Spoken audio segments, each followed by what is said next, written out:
दृष्ट्वा तु पाण्डवानेकं व्यूढं दुर्योधनस्तदा आचार्यमुपसंगम्य कृपश्च समितिञ्जयः अश्वत्थामा विकर्णश्च सौमदत्तिस्तथैव च अन्ये च बहवः अस्मगमः पार्थ नैतत्त्वय्युपपद्यते क्षुद्रं हृदय दौर्बल्यं त्यक्त्वोत्तिष्ठ परन्तप अर्जुन उवाच कथं भीष्ममहं सङ्ख्ये द्रोणं च मधुसूदन इषुभिः प्रतियोत्स्यामि पूजार्हा वरिसूदन कर्मण्येवाधिकारस्ते मा फलेषु कदाचन मा कर्मफलहेतुर्भूः मा ते सङ्गोऽस्त्व कर्मणि योगस्थः कुरु कर्माणि सङ्गं त्यक्त्वा धनञ्जय सिद्ध्यसिद्ध्योत्समो भूत्वा समत्वं योग उच्यते सर्वः प्रकृतिजैर्गुणैः कर्मेन्द्रियाणि संयम्य य आस्ते मनसा स्मरन् इन्द्रियार्थान् विमूढात्मा मिथ्याचारस्य उच्यते बहवो ज्ञानतपसा पूता मद्भावमागताः ये यथा मां प्रपद्यन्ते तांस्तथैव भजाम्यहं मम वर्त्मानुवर्तन्ते मनुष्याः पार्थ सर्वशः रामः तथां तज्ज्योतिरेव यः स योगी ब्रह्मनिर्वाणं ब्रह्मभूतोऽधिगच्छति लभन्ते ब्रह्मनिर्वाणं ऋषयः क्षीणकल्मषाः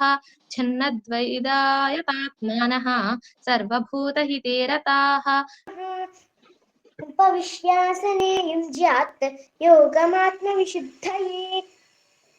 समन्काय शिरोग्रीवं ब्रह्मणस्पथि एतन्मे संशयं कृष्ण छेत्तुमर्हस्य शेषतः त्वदन्यः संशयस्यास्य छेता न ह्युपपद्यते।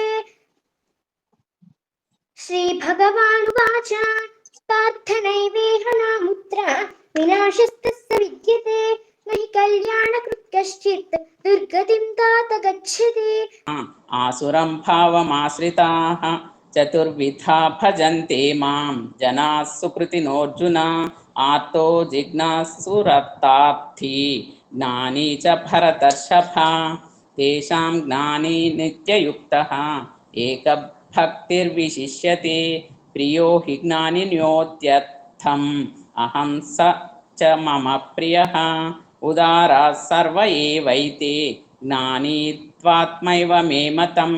आस्थितः स हि युक्तात्मा मामेवानुत्तमां गतिं बहूनां जन्मनामन्ते ज्ञानवायां योगशास्त्रं तन्मुक्त्वा कलेवरं यः प्रयाति समद्भावं याति नास्त्यत्र संशयः यं यं वापि स्मरन् भावं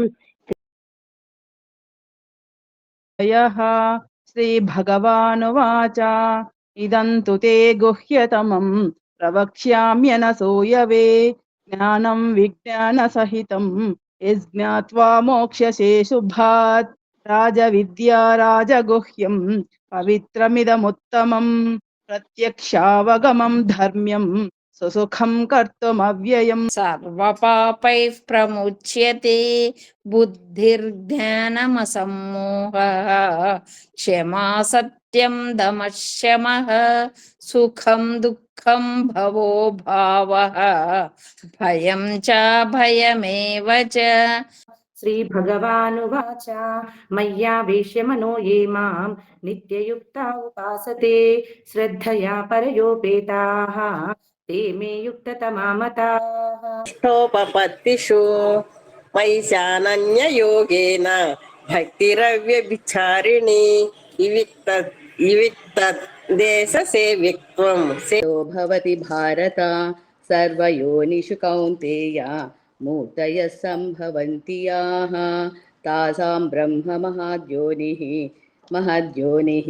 अहं बीजप्रदपिता सत्वं रजस्तम इति गुणाः प्रकृतिसम्भवाः निबध्नन्ति महाबाहो देहे देहिनमव्ययम् बन्धीनि मनुष्यलोके न रूपमस्येह ततोपलभ्यते तो न चादिर्न सम्प्रतिष्ठा अश्वत्थमेनं सुविरूढमूलम् असङ्गशस्त्रतुटेन चित्वा ततः पदं तत्परिमार्गितम् अज्ञानं चाभिचातस्य पार्थसम्पदमासुरीम् दम्भाहङ्कार संयुक्ताः कामरागबलान्विताः कर्षयन्तः शरीरस्थं भूतग्राममचेतसः मां चैवान्तः शरीरस्थं तान् विद्यासुरनिश्चयान् संशयः न हि देहभृता शक्यं त्यक्तुं कर्माण्यशेषतः यस्तु कर्मफलत्यागी सत्यागीत्यभिधीयते अनिष्टमिष्टं मिश्रं च त्रिविधं कर्म न फलं भवत्यत्यागिनां प्रेत्य न तु सन्न्यासिनां क्वचित् पञ्चैतानि महाबाहो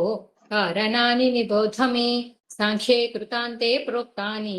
सिद्धये सर्वकर्मणां गीताध्यानं करोति चेत् क्वचित् स्पर्शं न कुर्वन्ति नलिनीदलमम्भसा गीतायाः पुस्तकं यत्र यत्र पाठः प्रवर्तते तत्र सर्वाणि तीर्थानि प्रयागादीनि तत्र वै सर्वे देवाश्च ऋषयो योगिनः पन्नगाश्च ये गोपाला गोपिका वापि नारदोद्धव पार्षदैः सह